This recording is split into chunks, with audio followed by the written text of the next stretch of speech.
We found our new home. Nakabili na kami ng bahay. Andito na tayo sa bahay, guys. Sa bagong bahay. Nasa nasa parking. Good day. It's another day. It's another traveling day. Charot. Exciting day. May bahay na kami, guys. We found our new home. Nakabili na kami ng bahay. Good? Are you happy, excited? Yes, absolutely, totally. Yes, guys. Finally, nakabili na kami ng bahay. And as you can see, guys, we are in a new environment. Hindi pa to yung bahay namin. Hindi pa. We are in the hotel, actually. And kakarating lang namin. Nandito kami sa, I don't know kung anong lugar to, guys. Basta malapit lang to sa bahay na binili namin. Actually, guys, hindi pa siya bayad. Last week pa siya namin na basta guys, ang dami niyang But anyways, ngayon is magko-contract signing lang kami today. I'm not today actually. Tomorrow actually, morning. Kaya maaga kasi yung schedule, guys. Maaga kasi yung appointment, 8 AM in the morning. So from Frankfurt to hindi kaya ng time.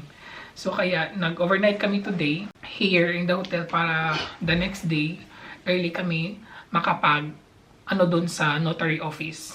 So ayun, actually ang pangalan sa doon Eschwege. Doon kami kanina. Nag-check kami kung para hindi kami maligaw bukas. So ayun, guys, I'm so happy nakabili na kami ng bahay and excited to move in.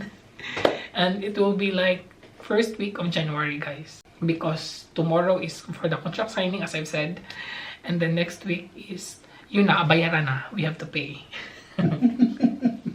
That's the Hindi pa bayad yung bahay, guys. Pero sure na siya kasi magkasa-signing of contract na kami tomorrow. Ayun. Yes, finally, guys. Sa tagal naming, you know what? Ang partner has expected around 6 months, right? And then I was positive that will be this year talaga, end of this year talaga, we could find a home for us. And then we did it. Yeah. It was na, anyways, today we will not go to the house, guys. Kasi, yun na nga, magsa-signing of contract lang kami. But, I can show you some of the pictures that I've made our first visit doon. Pero, ano siya, guys, very konti lang siya kasi we will do house tour soon. But soon pa, guys, we have to clear first everything. Kaya, ayun. So, papakita ko lang dyan yung dalawang picture. Ayan. Yan lang yung bahay namin. First pictures lang muna yan, guys. And then later on, you will see. We found this house. It's like we have no choice. Or what? Oh, yeah, of course we had other choices. Oh yes, of course we have a choice. Maganda yung bahay, guys, actually. But you're tired of... Ano lang kasi, guys, pagod na kasi kami alam nyo nung maghahanap, tapos pupuntahan namin, tapos magdadrive na naman ng mga 5 to 6 hours. Halos every week talaga kami, guys, nagsisearch, and then nagpupunta, nagbivisit ng bahay. But this house talaga na binili namin is very, na talaga, sabi ko, perfect na siya. The house is perfect, actually. Then sabi ko, we have to get it. Otherwise, maghahanap na naman kami ulit. And then, yung choice of likes and so on, yung preferences is baka maano na naman. Kasi nandun na, yung preferences namin is nandun na siya, guys. Nasa bahay na talaga. Basta, guys, makita nyo kung bakit namin siya gusto at bakit namin siya binili later on.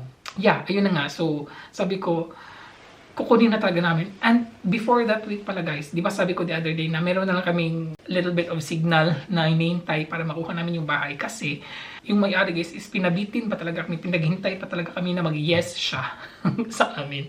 And then, akala namin na hindi namin makukuha yung bahay kasi pinaghintay pa talaga kami ng 1 week before siya nag-final yes.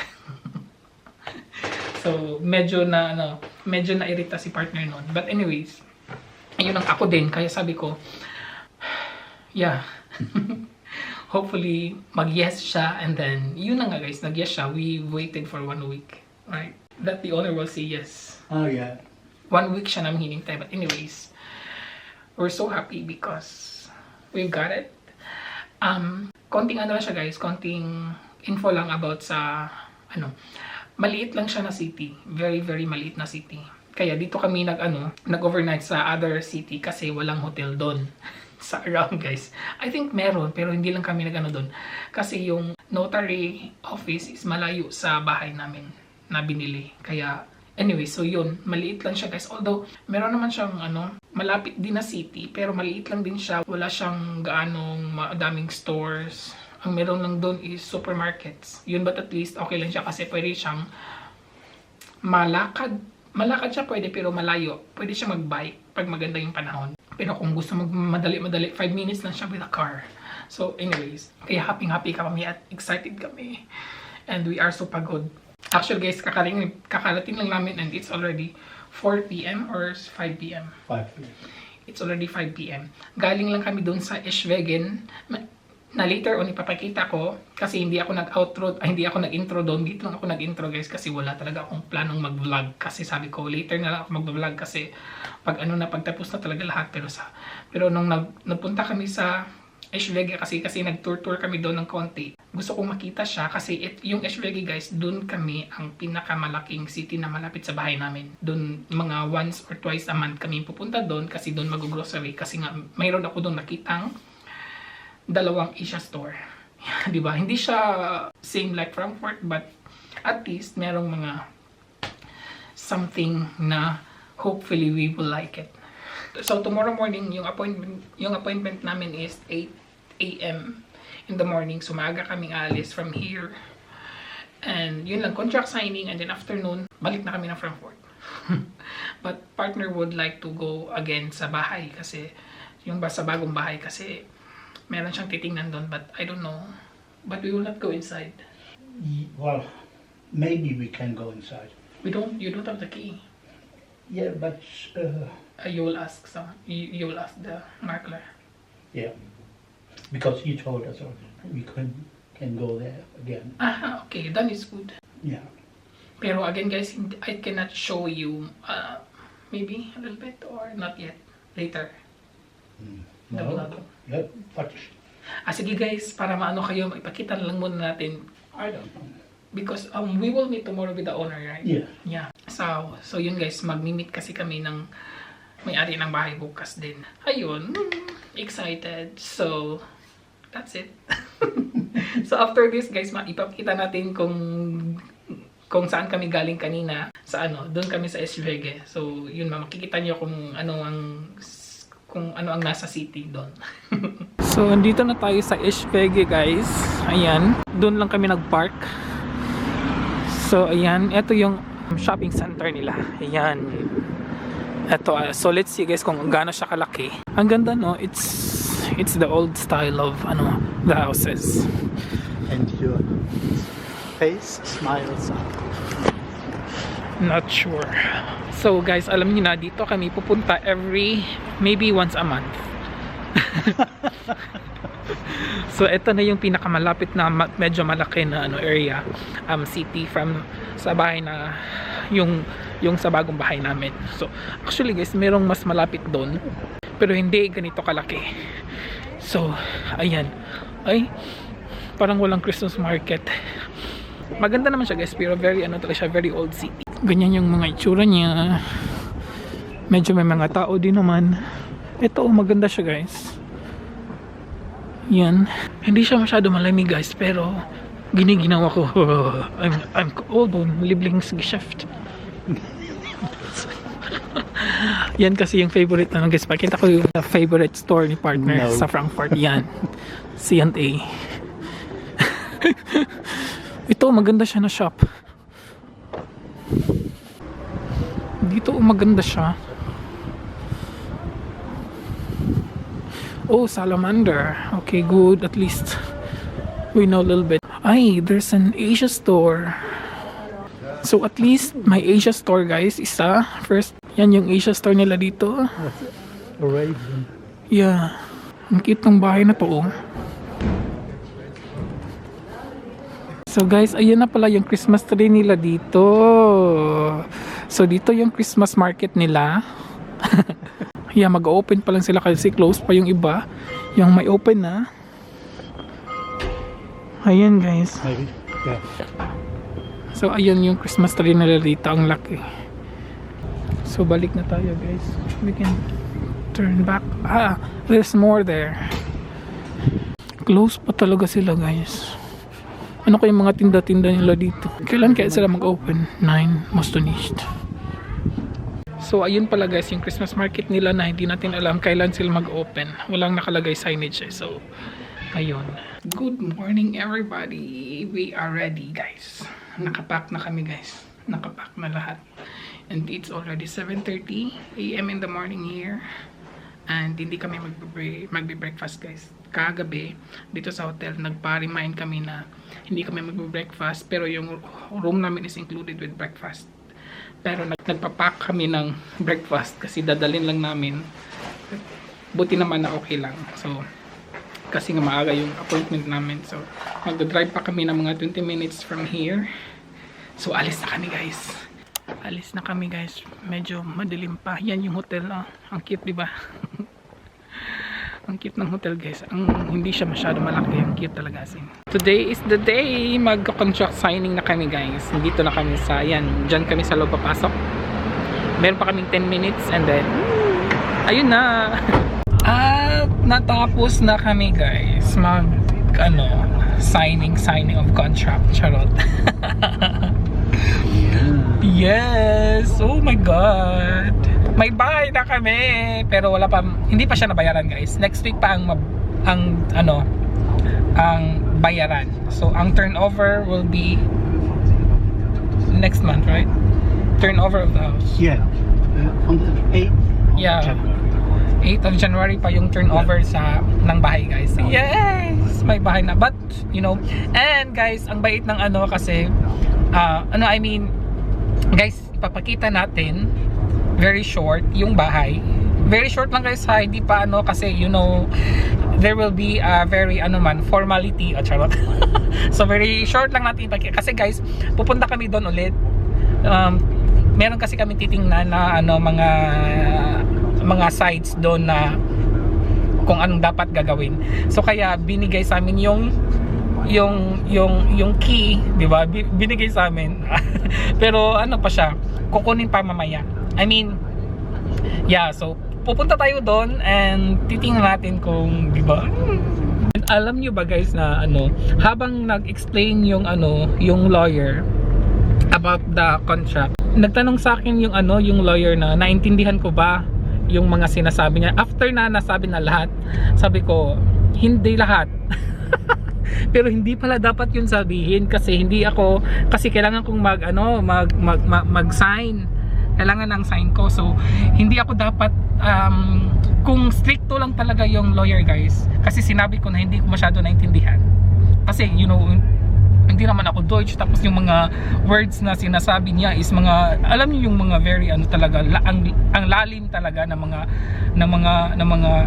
mga tawag ng mga laws and regulations, mga ganon. So sabi ni Hans, hey, wag mong sabihin. Sabi ko, later sasabihin, i-explain naman ng partner ko mamaya. Pero hindi din yun dapat ko sinabi pala. But anyways, as I've said, butan, mabait yung lawyer. So pinag-signature niya ako. Kahit na sinabi ko yun. Pero anyways, ayun na nga, diba? Well, of course, naintindihan naman talaga niya. Kasi nga, hindi nga ako, diba?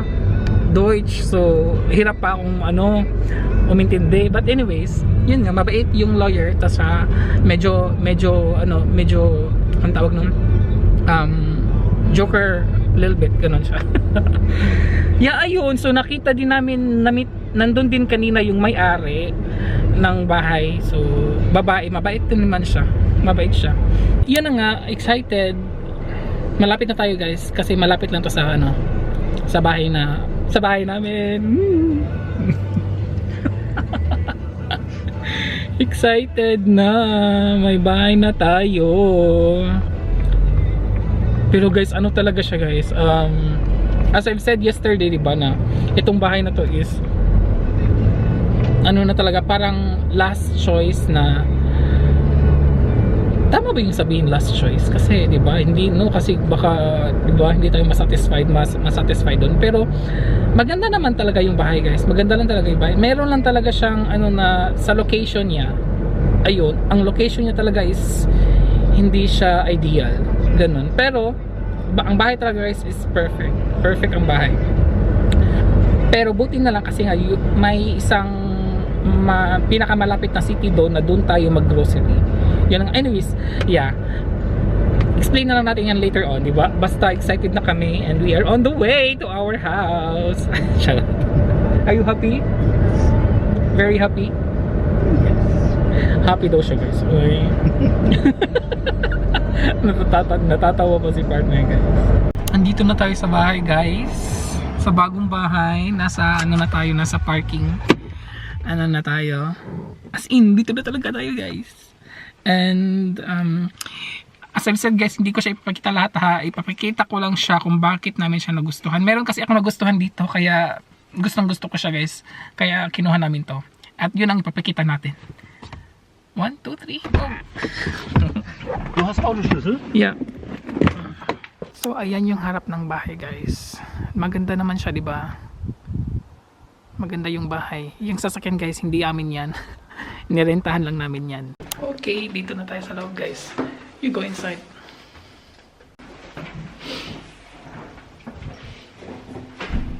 Guys, nandito na tayo sa loob. Oh my God. Guys, ipapakita ko sa inyo kung bakit ko to siya nagustuhan at bakit namin to kinuha.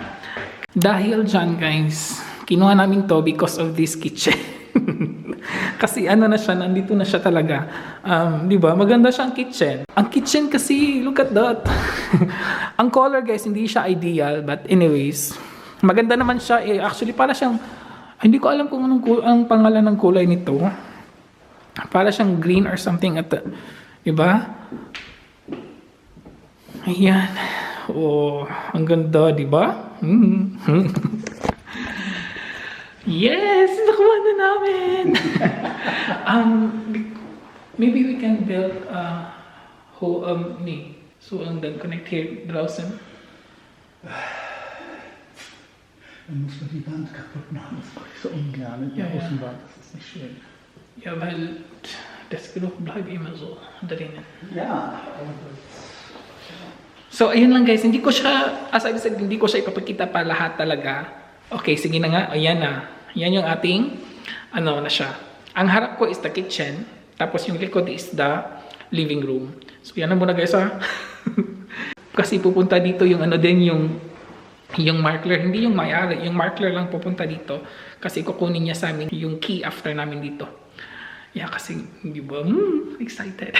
Hi! Tapos na kami, guys. Pauwi na kami ng bahay. But, nag-stop lang kami dito sa may parking area. Because, ngayon lang kami mag-breakfast. Ito yung pinak sa, guys, sa hotel na pinagstayan namin. Meron din siyang 2 prutas. Binigyan kami, tapos 2 orange juice. Orange juice, yes. Kay partner to isa. Musst du bald? Nein. So kain, guys, kasi gutom na ako. First meal of the day namin to. Pauwi na kami, guys, tapos na talaga. Yun na lang ang iniintay namin is mag-send ng letter yung taga notary office na kailangan ng bayaran ang bahay. And then after mabayaran ng bahay, ayun na, turn over na ng key, and then mag-move in na kami. Ayun. And then, yun na nga, first week of January. Good na appetit. Guten Appetit.